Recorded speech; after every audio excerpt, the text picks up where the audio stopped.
Samantala, NBI inirekomendang sampahan ng reklamo si VP Sara dahil sa pagbabanta kina PBBM. Si Moira Encina Cruz sa detalye ng balita. Moira? Kinumpirma ni NBI Director Jaime Santiago na inirekomenda ng kawanihan na sampahan ng mga reklamo sa DOJ si Vice President Sara Duterte dahil sa sinasabing pagbabanta sa buhay ni Pangulong Bongbong Marcos Jr., First Lady Liza Araneta Marcos at House Speaker Martin Romualdez.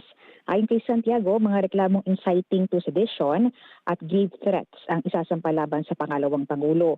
Naugat ito sa pahayag ni Duterte na may kinausap na siyang tao na para patayin ang Pangulo sakaling mamatay siya. Ipaubayan ni Santiago sa DOJ ang pag-evaluate pa sa reklamo at kung isa sa ilalim ito sa preliminary investigation.